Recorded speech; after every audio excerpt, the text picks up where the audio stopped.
okay? And that's kind of the reality check that is critical, you know, and you can see this did not require a big form. This you can kind of do on the back of a napkin based on if you kind of really understand your business well enough, whatever you're looking at, you can probably put this test against it and see, okay, is $145,000 going to be a business I can make work, okay?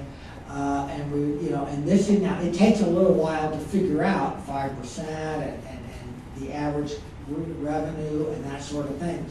But this kind of little reality check, and if you kind of don't have the numbers to do this, that's probably an indicator that you need to do a little more work on it, okay? Because again, this is your money that you're talking about. Now we're going to play something here. That what kind of is a little bit of an entertainment break and outlines why a plan is so critical and why you have to think it all out. What's up? I'm looking for funding for a business idea that I have. Did you go to a bank? Yeah, they laughed in my face because I have no collateral. Did you tell them about your hat collection? Come on, Ari. You live with the guy who just gave you a $250,000 car. You need money, go to him. I'm trying to do this on my own. Coming here asking me for money, it's not doing it on your own. No, I'm not asking you for money. I'm asking you to put me in touch with people who invest in businesses, and I know you know those kinds of people. You stuck with Vince through all the rough times. Now he's on Easy Street, and you want to branch out on your own? You two have a fight? No. I just think it's time for me to make something of myself. Turtle, do you know what it takes to make something of yourself? I mean, come on. I worked a job through college and grad school. Lloyd! Yes, Mr. Gold. Hit the stack. In front of people, I am not performing. The Kingdom of Foibles. The Kingdom of Foibles, written by Karen Brown. A Connecticut Yankee in King Arthur's court meets Die Hard.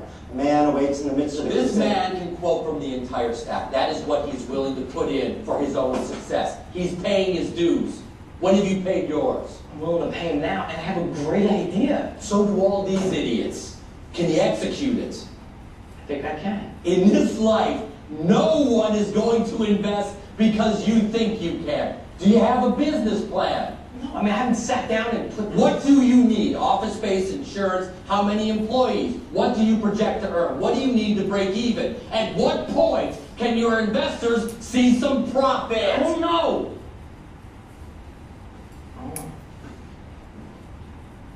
Look, when my son was born, my greatest fear was having this conversation. I knew that I would give him anything he wanted because he was my son, and I couldn't say no, which sucks, because it wouldn't help him, and he'd just end up on the street doing heroin with the two Corys because I was too much of a pussy to teach him a lesson. I won't make that mistake with you. Just say no. I can pull this off, Ari. Come back to me when you can prove it.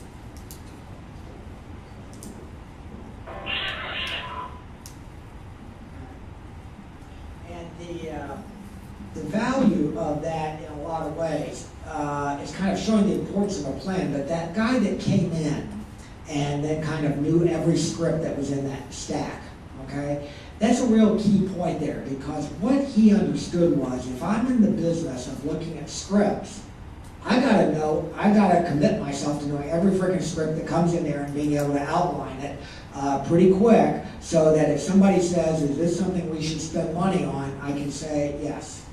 Okay?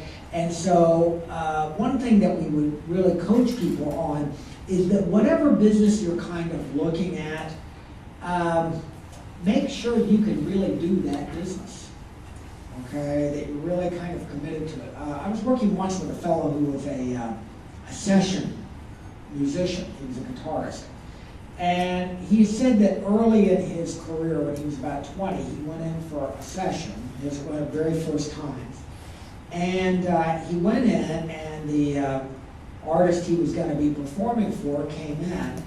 And in fact, the guy who was putting it down was a guy named David Lee Roth, who had been a member of Van Halen. He was going out on his own.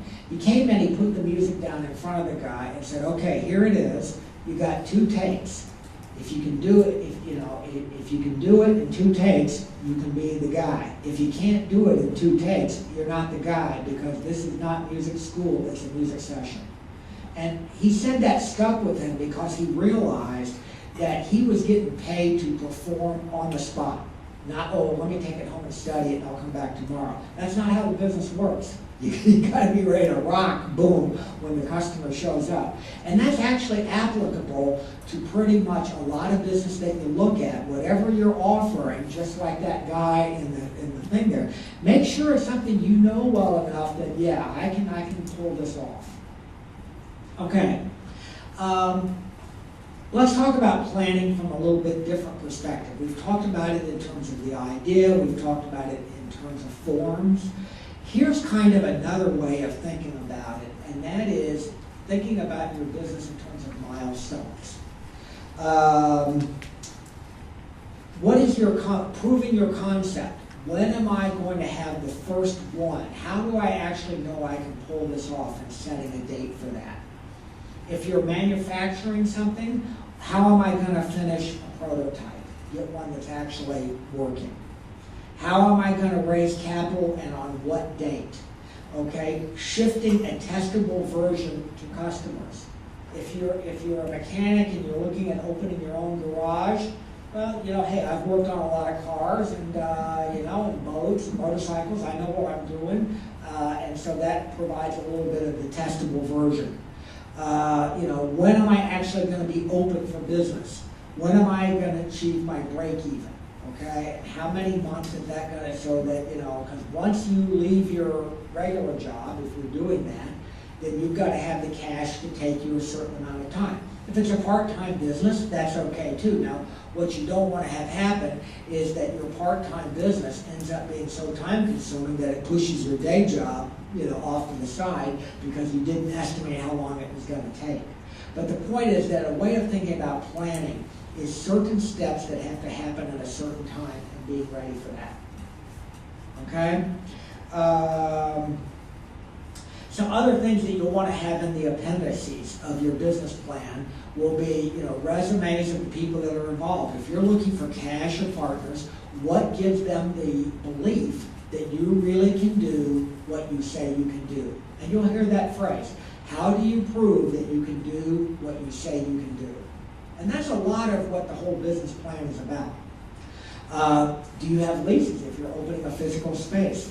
Do you have contracts? Do you have research that is actually legit, that shows values and market potentials, that sort of thing? Do you have photographs that kind of show where you'll be working, your location, a prototype, all these kinds of things? These are all in the appendices that actually add depth and substance to your plan. Okay? Now, where can you go to get some of this stuff? Okay? From the SBDC, they've got industry reports and trends. They've got competitor analysis, the ways to get in there, consumer spending reports and trends, demographic analysis, customer segmentation, benchmarks in terms of what are some average sales volumes, and you'll get all this in the deck that is sent out.